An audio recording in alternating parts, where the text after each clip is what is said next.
Hi everyone. So today we'll be discussing on the topic XOR, this one properties actually, XOR properties algorithm. So we'll be considering one algorithm that depends on or that involves XOR actually. Mainly we'll be discussing on the XOR properties. Yep. So this we have to know at any cost. We'll be making use of it within many problems. So you have to know about the XOR properties pretty well. Yep. Let's get into the definition part.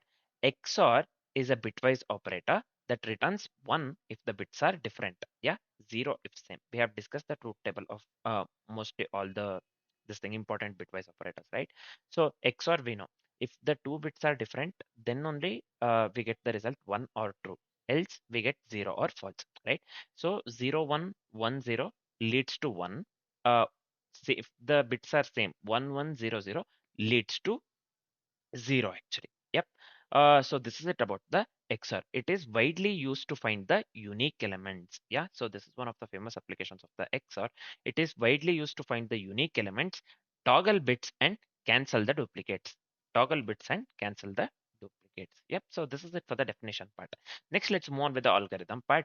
So uh, first point here, XOR of a number with itself becomes 0. So always remember the same bits leads to 0. XOR of a number with itself becomes 0.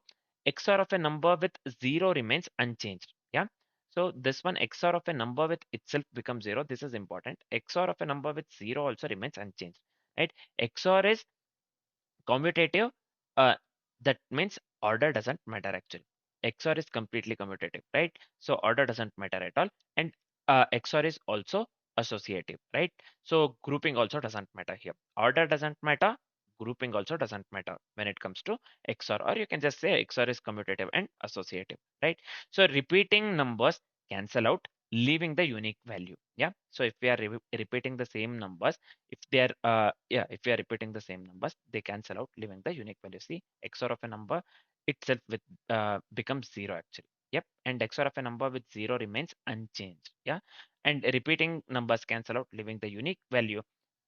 It is used when all the numbers appear twice except one. So it's one of the famous algorithms that we have, right? So if we are asked to find the this one unique number uh, in the array, and all the numbers are given twice or thrice, even it's better. No, actually, yeah, when all the numbers are present twice, and if you want to find the unique element in that case, yeah, this is one of the this one famous LeetCode problems actually we have. Anyways, I just remembered that. So this is fine. Used when all the numbers appear twice except one, right? So example 2 3 2. See here, this 2 and 2, this cancel out, right? When we have the same number. So this is fine. Repeating numbers cancel out, leaving the unique values, right? So we know this. And 3, unique number is 3. That case, we can just make use of the XOR, right? So let's do one thing. Let's write the algorithm. Let's write the algorithm. Let's consider the same example, man. Let's consider the same example. So we understand this one better, right? So first thing, within the main method, I'll just go with a simple example int array. So I'll just consider the same example. What is the example that we have considered? 2 3 2. So this is fine. This one let me consider within the list. So this is fine. Next, what shall we do? We have to initialize the XOR with a 0, right? This is the identity of the XOR man. Yeah. So I'll just go with XOR equals 0. This is fine. Next, let's go with a for loop. So for int I equals 0, I less than array dot length. So let me go with the length of the array. Just give me a second here. Why this is not showing actually? Anyways, so let me type this one full I plus plus. Now it is showing actually. It's very slow today. Anyways, so XOR current value, we have to consider the XOR current value with the accumulator. So I can just write it in this way. XOR equals XOR. Let's make use of the symbol XOR symbol and array of iterated value of the array, individual numbers that we consider, right? Iterated value of the array. So this is fine. Almost we are done with almost everything. We have to print the unique element. So I'll just go with a sout. Let me pass the XOR variable here. Yeah. So this is it for the code. It's as simple as that. So we do not have any error or the type, right? So this is fine, right? So this is the input array where one element is unique. This the first one actually. XOR equals 0. We are initializing the XOR with 0. Then comes the for loop actually. Within the for loop, so we have to go with the XOR current value with the accumulator. That's what we are doing. Current value in the sense with the iterated value. We'll be going with the individual element. We'll be we'll be performing XOR with the individual element. Finally, we are printing the unique element. That's it. That's what we are doing. So now, as we don't have any error, let's dry run the code so that we understand. So we get to know that whatever the code that we have written is correct or not, and also we get to know the output for the example that we have considered. Yeah, let's dry run the code, and later we can come back here and run the code that we have written. Let's do that. So yeah, let's go with the same example man that we have considered within the example, within the code, sorry. So example, we went with 232, right? Within the array. Yeah. So let me consider here 232 itself. Yeah. First, what happens? So first we'll go with the start variable, right? So start XOR value is zero. Initially it's zero, and the operation it's initial. Let me write this one initial itself. Yeah, we don't have anything initially. So initially we'll be starting with the I equals 0. So we have the value, one second, we have the value 2, right? So this one will be constrained. We have the value 2, and operation will be 0. Initially XOR is 0, this one, 0 XOR 2, 0 XOR 2. So then we will be going with I equals 1. Then we have the value this one, I equals 1, right? So we will be going with a 1 itself. We'll be going with a 1, right? So this will be 1 XOR, sorry, this is not 1 XOR, 2 XOR 3 actually. 2 XOR 3. So we are considering this one, right? 2 XOR 3. So this is fine. This is fine. So now we have 0 XOR 2, that is nothing but 2.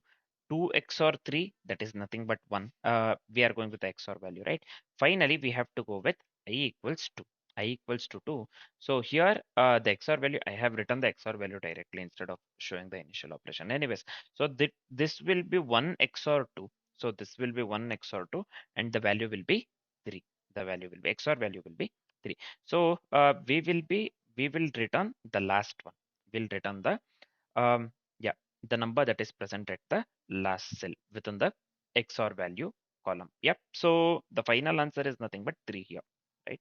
So the final answer is nothing but 3 here, right? So I'll just write 3. Yep. So this is the output that we need to get accordingly with the code that we have written and accordingly with the example that we have considered within the code. So this is the output. So let's do one thing. Now, let's check the code. Let's run the code that we have written. Yeah. So let me come here and let me run this file. Yeah.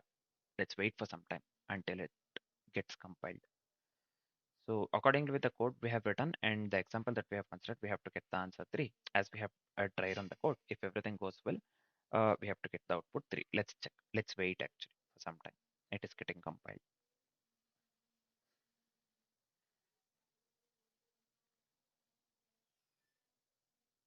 Yeah, you can clearly see here the output that we are getting is 3, which is absolutely correct actually. Yep. So we have already dry run the code accordingly with the example, right? So we have got the correct output. Now we are done with this part. The only thing that is left here is discussing the complexities for the code that we have written. So what would be the time complexity here? The time complexity would lead to big O of n. The time complexity would lead to big O of n. So what would be the space complexity here? The space complexity would lead to big O of 1. The time complexity would lead to big O of n and the space complexity would lead to big O of 1 for the code that we have written. The time complexity would lead to big O of n and the space complexity would lead to big O of 1 for the code that we have written. So this is it for the complexities part. Next, what we'll do, we are done with the complexities part. Yeah. So we are done with the complexities part. Next, we are going to discuss on the topic. What shall we discuss actually? Let's go with a bit masking algorithm next. Yeah. So for now, this is it. Thanks for watching, guys.